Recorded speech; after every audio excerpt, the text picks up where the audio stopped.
আসসালামু আলাইকুম everyone, welcome back to my channel. আজকে আমি আপনাদের মাঝে আরেকটি নতুন ভিডিও নিয়ে চলে আসলাম। আর এখন হয়েছে আমি মেয়েকে স্কুল থেকে নিয়ে এই যে এটা হয়েছে আমাদের এখানে একটা ছোট্ট মোটো জিম সেন্টার খুলছে। তো এখানে হয়েছে যে যার মতন আইসা হয়েছে জিম করে। তো আমরা আসার সময় তো এদিক দিয়ে আসছি আজকে। আর মেয়ের বাহেনা যে আজকে জিম করবে, তো এটা তো বড়রা, তারপরও মেয়ে যেহেতু বায়না করছে সেই কারণে নিয়ে আসলাম। ভাবলাম যে একটু এখানে একটু খেলেও ভালো হবে, তো সেই কারণে এখানে আসলাম। আর এই যে দেখুন, এখানে হয়েছে আমার বাচ্চাটা, এখানে হয়েছে এই যে এখানে জিম করতেছে। তো ও তো অনেক খুশি, তো খুশিতে আত্মহারা। যাই হোক, অনেক সময় বাচ্চাদের মন রক্ষা করতে কিন্তু মায়েদের অনেক কিছুই করতে হয়, তাই না? তো এই পাশে সে কারণে আমিও এখানে আসি। ভাবলাম যে মেয়েটা একটু খেলুক, তারপরে বাড়িতে যাব, এই আর কি। তো মেয়ের স্কুল ছুটি, তো ছুটির পর হয়েছে এখানে আমরা আসছি।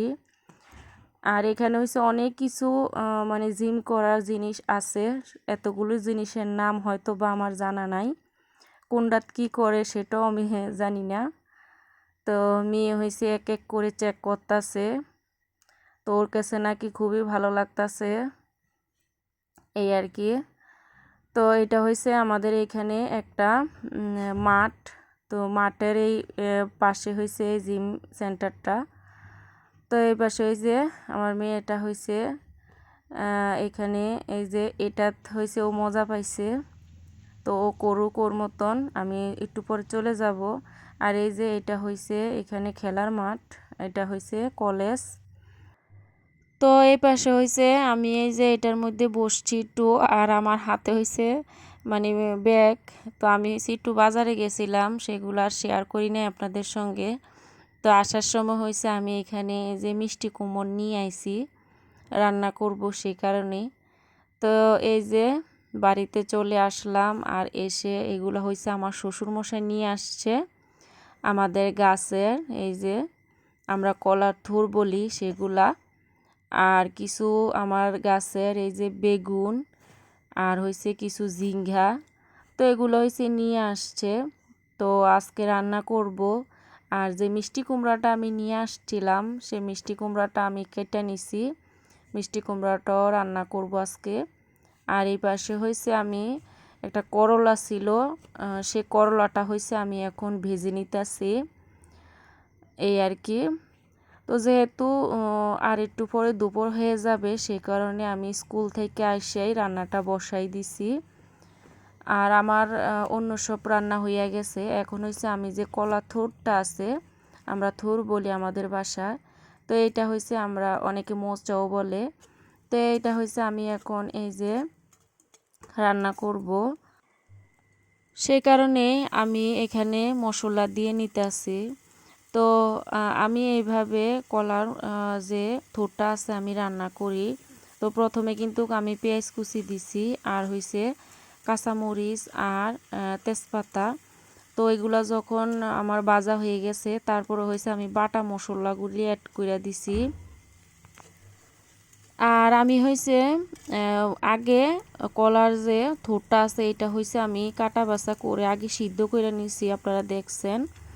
তো একটু ভাপ দিয়া ফালাই দিছি। তো যখন সিদ্ধ করে নিছি, তারপর হয়েছে আমি ব্লেন্ডার করে নিছি। আর এখন হয়েছে এখানে সমস্ত মশলা আমি এক এক করে দিয়ে নিতেছি। এখানে আমার যা যা লাগবে, হলুদ, মরিচ, জিরা, ধনিয়া, তো সব কিছুই কিন্তু আমি অল্প অল্প পরিমাণে দিয়ে নিতেছি। তো দিয়া হয়েছে এখন হয়েছে আমি মশলাটা একটু ভেজে নেব। তো এই পর্যায়ে এই যে মিক্সচার মেশিনটা আমি একটু ধোয়া দিয়ে তারপরে হয়েছে আমি এই যে পানিটা দিয়ে নিছি। তো এখন হয়েছে মশলাটা ভালোভাবে এখন আমি কষিয়ে নিব একটু। তো এই যে আমার কিন্তু মশলাটা ভালোভাবে কষানো হয়ে গেছে, আর ভাজা ভাজা হয়ে গেছে আর কি। তো এই পর্যায়ে আমি এই যে কলার যে থোরগুলো আছে আমি এগুলা দিয়ে নিছি। তো এখন হইছে ভালো করে আমি এগুলাকে আরও কিছুক্ষণ আমি রান্না করে নিব। বেশিক্ষণ রান্না করা লাগবে না, যেহেতু এটা সিদ্ধ করা, সেই কারণে আমি 10 মিনিটের মতো আরও রান্না করব। তো এই পর্যায়ে যে আমি আর একটু পরিমাণে পানি দিয়ে নিছি, না হলে কিন্তু নিচে লেগে যাচ্ছে, সেই কারণে। তো সামান্য অল্প পরিমাণে পানি দিয়ে নিলাম। আর এখন হচ্ছে আমি এই কলার থোড়টা আর একটু ভালো করে ভেজে নেব।